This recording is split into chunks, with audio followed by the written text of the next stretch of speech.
A very good morning to everyone out there, and my best wishes to everyone in Florida still dealing with the effects of Hurricane Irma as it continues to move up through Florida.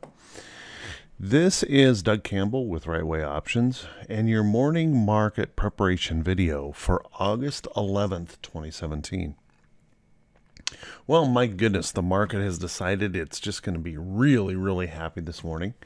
Um, Honestly, I'm a little bit surprised by that, a little bit disappointed, to tell you the truth, that the market is doing this. The hurricane hasn't even finished.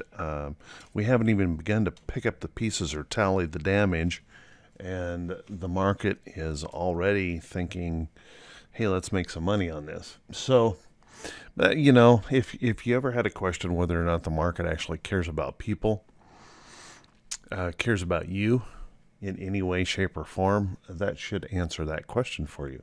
Market's all about making money. It's all about what could happen. And as you can see, the market is now feeling that all of the damage, destruction that's been created in Florida, Texas, all those kind of things, will likely spur the market higher. Will likely create a whole bunch of spending. We know for a fact that it's going to create a tremendous amount of federal government deficit spending. So all of those things going on are going to probably move the market. So here we are. We're still within this wedge pattern here.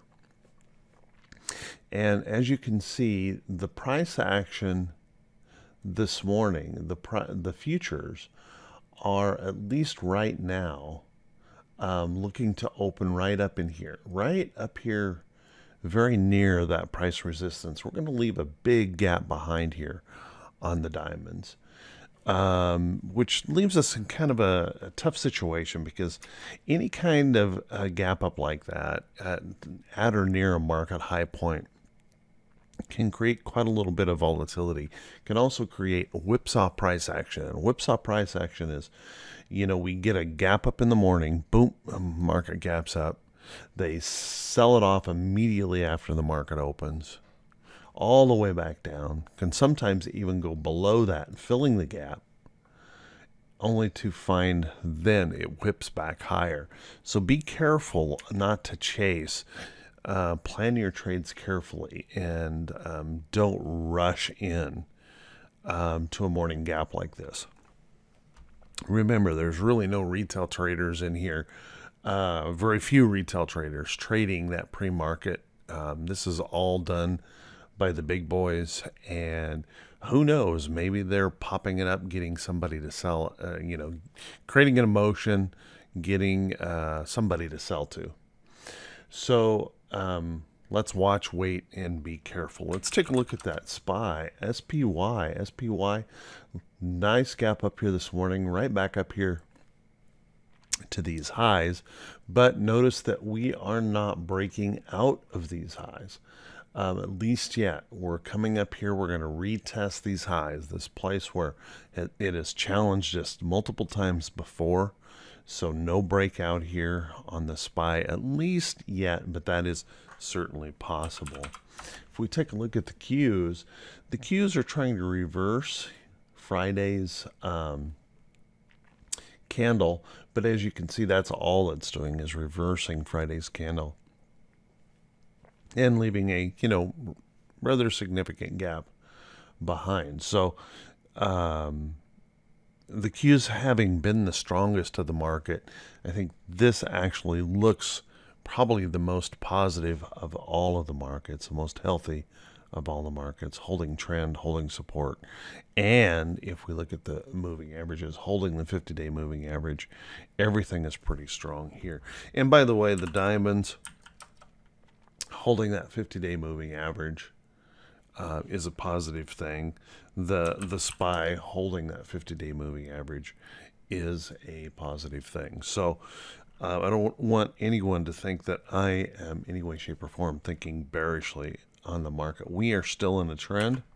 We are still in an uptrend, and I'm still planning to trade with that trend as long as that trend holds up. Now the IWM is a different story. IWM is still below the 50-day moving average, but it will gap above that this morning, it looks like. Question is, will it hold it? Will it gap up and run down like this one?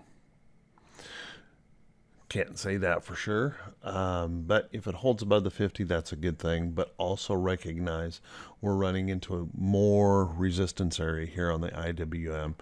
IWM, the weakest link in all the indexes. So, crazy days, crazy market. This is not a market for inexperienced traders. This kind of whip is very dangerous to most people. Something I used to get caught in a lot when I was new as a trader. I'd feel the need or the necessity to race in, like I was missing out. Oh my gosh, I gotta buy now. I'm missing the trade, only to find out I get whipped out or whatever. And normally that was a poor decision. It was a decision based on emotion. I was taking more risk than I really should have.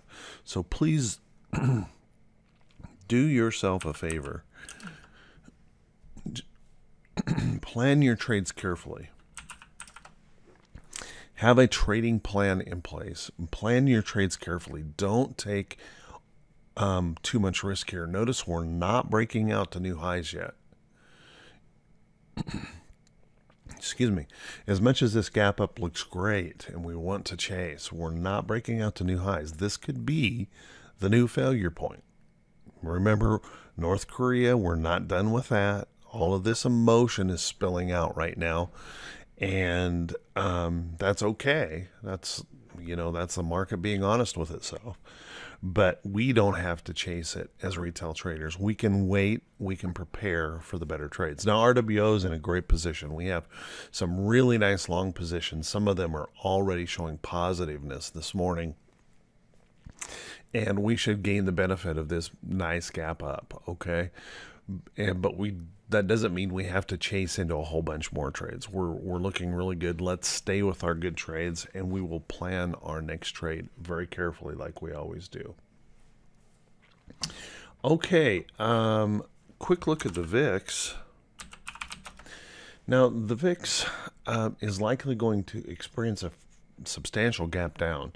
That puts us right back down here in this danger zone, a complacency zone that I always worry about. Notice how these spikes are coming much faster here. I don't want to read into that. I don't want to predict anything into that, but don't think that this gap up has cleared the deck for everything. I don't think we're quite done with all of this volatility. So this morning we have 17 companies reporting earnings, and on the economic calendar, we have one of the lightest economic calendars we've seen for a while, with really, there's one bill announcement, 3 bond announcements, and that's all that we have going on. So not much here news-wise, or economic news-wise, to move the market around. Just the news from hurricane and what that goofball over in North Korea might do with us. Everyone, I want to wish you great profits today on this gap up. Be very careful and be cautious. Folks, if this is the first time you've seen these videos, please do me a favor and click on that subscribe button on YouTube, and also click on the follow me button there on Facebook. And please feel free to, it helps me out a lot. You click that thumbs up button. I do appreciate that. And also feel free to drop me a comment. That would also be very helpful. Thank you very much. And I want to wish you everyone great profits, and I will talk to you all very soon. Take care now.